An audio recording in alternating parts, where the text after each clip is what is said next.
ধারাবাহিকের শুরুতেই আমরা রাজবাড়ির হেসেলের দৃশ্য দেখতে পাই। সেখানে ভবানী ইন্দুকে বলে, তুমি চোখের ইশারায় ওদেরকে সবকিছু বলছো, আমি বুঝি না মনে করেছ। ডাল রান্না যে শেষানো কর্ম নয়, এখানে অনেক কিছু ব্যবস্থা করতে হবে। এরপরে ভবানী দয়ারাম এবং সত্যকে বলতে থাকে ডাল রান্নার জন্য কি কি বাজার করে নিয়ে আসতে হবে। ভবানীর মুখে জিনিসপত্রের কথা শুনে তো সত্য হিমশিম খেয়ে যায় এবং বলে, কোনটা ছেড়ে কোনটা আনবো সেটাই তো বুঝতে পারছি না। পরবর্তীতে ভবানী তাদের হাতে একটা ফর্দ দিয়ে দেয় বাজার করে নিয়ে আসার জন্য।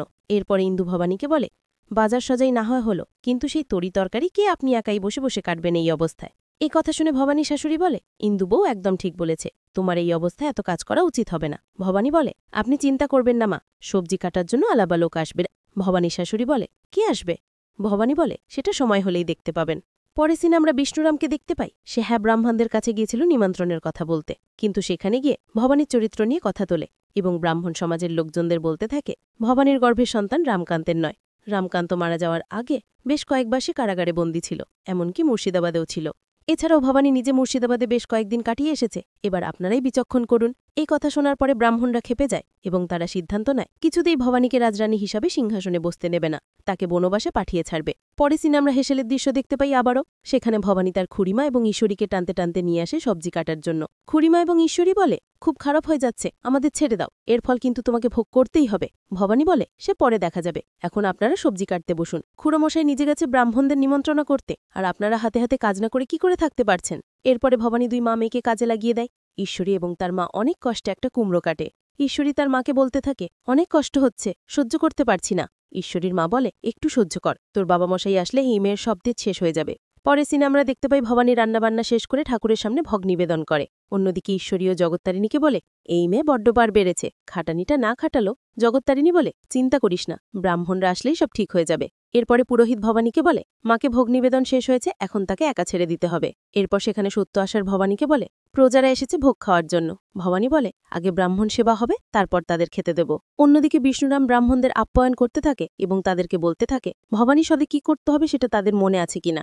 ব্রাহ্মণ বলে, তারা সময় মতো সব করবে। পরে সিনে ভবানী খাবার নিয়ে মহলে চলে আসে। সেখানে এসে সে প্রজাদের সাথে কথাবার্তা বলতে থাকে। এতে ব্রাহ্মণরা রেগে যায় এবং আলোচনা করতে থাকে ভবানী তাদের সাথে আগে কথা না বলে প্রজাদের সাথে কেন কথা বলছে। এরপরে ভবানী প্রজাদের বলে, আগে ব্রাহ্মণদের খাওয়ানো হবে, তারপর আপনাদের খাওয়ানো হবে, আপনারা একটু অপেক্ষা করুন। পরবর্তী সিনে ভবানী ব্রাহ্মণদের খাবার পরিবেশন করতে যায়, কিন্তু তর্কালঙ্কার শুরুতেই ভবানীকে বাধা দেয়। রামকান্তের মা বলে, কি হলো ব্রাহ্মণ ঠাকুর, আপনারা খাবেন না? তর্কলঙ্কার বলে, অবশ্যই খাবো, কিন্তু এই মেয়ের হাতে না। একটা কুশীলা, চরিত্রহীন, তার গর্ভে যে সন্তান রয়েছে সেটা অবৈধ, এই রকম মেয়ের হাতে আমরা কিছুতেই খাবো না। এইসব কথা শোনার পরে ভবানী রেগে যায় এবং বলে, মুখ সামলে কথা বলবেন, এই সন্তান আমার মহারাজের। ব্রাহ্মণ না বলে, একদম মিথ্যা বলবে না, মহারাজ দীর্ঘ সময় বন্দী ছিলেন এবং তুমিও বিভিন্ন জায়গায় বেরিয়েছ, সন্তান যে মহারাজা সেটা প্রমাণ করো। এইসব কথা শোনার পরে বিষ্ণুরাম অভিনয় করে বলতে থাকে, এই আমি কি শুনছি, মহারানী, এই সন্তান কি রামকান্তর? নয়। ভবানীর শাশুড়ি ব্রাহ্মণদের বলতে থাকে, এই সন্তান আমার কান্তর, আমাকে ইন্দুবউ সব বলেছে। এসব শুনে জগত্তারিণী বলে, তাহলে সেটা প্রমাণ দিতে কাও, প্রমাণ ছাড়া কেউ তো বিশ্বাস করবে না। সকলের মুখে এসব কথা শোনার পরে প্রজারাও আলোচনা করতে থাকে ভবানী অবৈধ সন্তান গর্ভে ধারণ করেছে। পরবর্তী সিনে ব্রাহ্মণরা ভবানীর হাতে খাবার গ্রহণ না করে সেখান থেকে চলে যাওয়ার সিদ্ধান্ত নেয়। ঠিক সেই সময় সেখানে এক ব্রাহ্মণ বধূর আগমন হয় এবং সে ভরা সভায় সবাইকে বলে, মহারানী নাকি ডাল উৎসব করছে, শুনেছি তার হাতের রান্না নাকি অনেক সুস্বাদু, তাই খেতে এলাম। ইন্দু বলে, হ্যাঁ আপনি খেতে পারবেন, কিন্তু কে আপনি? ব্রাহ্মণ বধূ বলে, আমি এক ব্রাহ্মণ ঘরের বউ, নাটোরের রানী ভোগ দিচ্ছে শুনে আর লোক সামলাতে পারলাম না, খেতে চলে এলাম। সেই সিনে ব্রাহ্মণ সমাজের গুরুরা ব্রাহ্মণ বধূকে উদ্দেশ্য করে বলে, খেতে চাইছ ভালো কথা, কিন্তু এই মেয়ে একটা কুশীলা, তার গর্ভে অবৈধ সন্তান রয়েছে, তুমি যদি তোমার ধর্ম খোয়াতে চাও তাহলে খেতে পারো,